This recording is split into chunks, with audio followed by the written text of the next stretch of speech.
by the Commission on Iraq, and she, 70-some recommendations. She feels there's got to be enough that the Bush administration will agree to adhere to end this war. But so she's not going to come up with her own plan. That's the plan that she's supporting and that the Democratic majority is supporting. She expects Bush to end the war.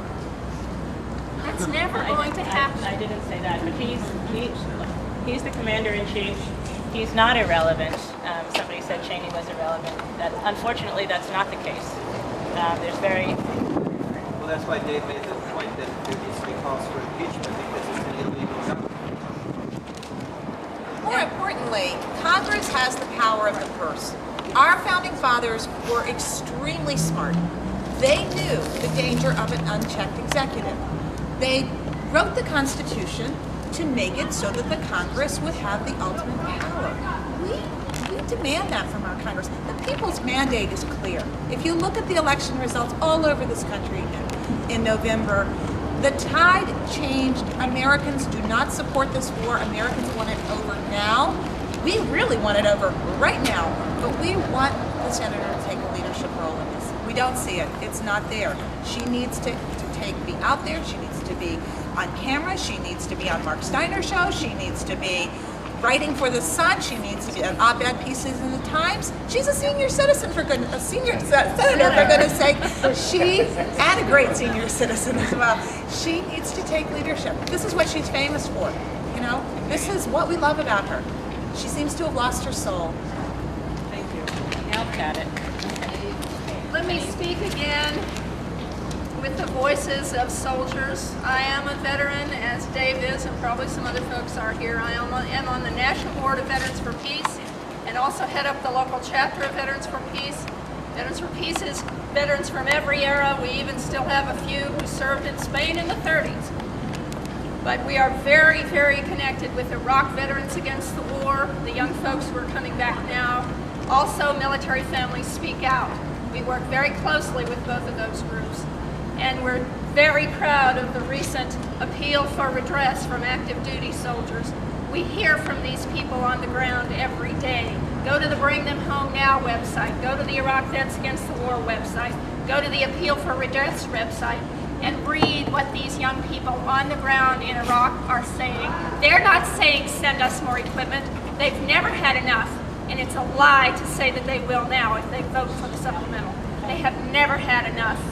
How dare the Bush administration pretend that they ever have? You go to war with the army you have, not the one you wish you had. That's what that meant. Tough shit if you're driving around in a truck that is armored with plywood. That's just too bad. You have to do it. They have never had enough, and they're not begging for more now. They're begging to come home, and it is the Congress's responsibility to do that. They are the ones with the power of the purse, as my colleague said. There used to be a three-part government that balanced the balance of powers. What happened? Congress needs to take its power back.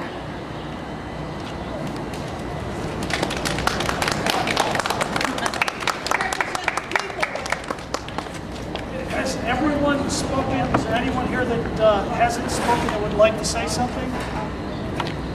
Oh, yeah, Brad. My name is Brad Simpson. I'm a professor of history at UMBC, and I actually study the history of U.S. foreign policy. I've been to Iraq a number of times. I am teaching a course on U.S. Middle East relations right now and the history of that. And I'm not going to say anything that other people haven't said about this, except that when I went to Iraq in the 90s, I met with countless Iraqi families who had died or lost loved ones because because of the economic sanctions. And now we know that hundreds of thousands more have died, their countries shattered, their homes destroyed. And even though we know that we want Mikulski to take a leadership role on bringing the troops home so that more Americans don't die, we also know we want Mikulski to do the right thing so that tens of thousands more Iraqis don't die. And Daniel Ellsberg, the man who leaked the Pentagon Papers, was once asked, why did 2 million people die in Vietnam? And he said, because a couple of senators were afraid of being called a bad name. And I think that we don't want to cast aspersions on Mikulski's sort of motives or anything else, but I think that most of the Congress, Democrats included, are afraid of being called bad names. And And I think that it's time for not just leadership, but for, you know, some prophetic witness. And without it, you know, a year and a half from now, 12 months from now, we're going to face hundreds more American soldiers wounded, more Marylanders wounded, tens of thousands more Iraqis wounded and killed. And Mikulski's going to have to look in the mirror and ask herself what she did to try and prevent those people from dying. And right now, voting for the supplemental is basically going to be giving her assent for thousands more Iraqis dying, for hundreds more Americans dying. We know that 198 Americans have died, more than 3,000 Iraqis have died since the Democrats took power. And what has she done to prevent those deaths from continuing? You know, it's you know, voting for more funding is voting for more death and destruction. And she can parse it any way she wants, but continuing to vote for the funding, continuing to vote for our troops staying there 18 months means continuing to support the death and destruction of thousands and thousands of innocent lives. I think. Is there anyone else that hasn't spoken would like to say something?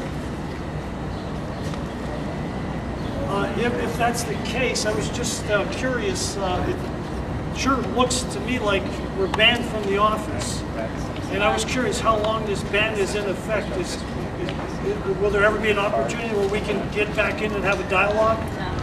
No question. I think two things happening. One, when we saw the size of the group, we knew that it would be difficult for us to accommodate. And two, quite frankly, you know, we're privy to the email chains, and we were aware of the occupation of our office. The senator did not want to allow that to happen, to disrupt all the other work. And Max, you've been in. I mean, it's a very busy office. Sure. And we didn't want to let that happen. But I think this has been a very powerful, for me, dialogue, and we're doing, you know, this is my job, to be the scribe and the voice, and I will get back to her the message as diligently as I can. I think you've met with the senator. I certainly anticipate that you'll be meeting with her again. Loud and clear. We will be meeting with her. Loud and clear the message that you want to see her in a leadership role, that you don't think you're seeing that now, and two, that you want her to meet with you personally. Those, do I have the crux? Yes, That's what you've got in the letter. Specific positive action she could take To take That's that all in the memo. Right. So then I'm understanding that there is the possibility maybe the next time we come back we may be able to grace the office.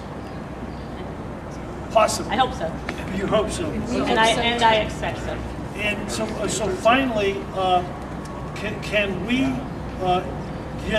you can send it to me, something in writing, a response to today, meaning from the senator, that I will share with everyone this response, whether it's positive, negative, whatever it is, that I could share with everyone here what the senator has said, because there's a lot of information shared, a lot of dialogue, a lot of different people, a lot of different groups.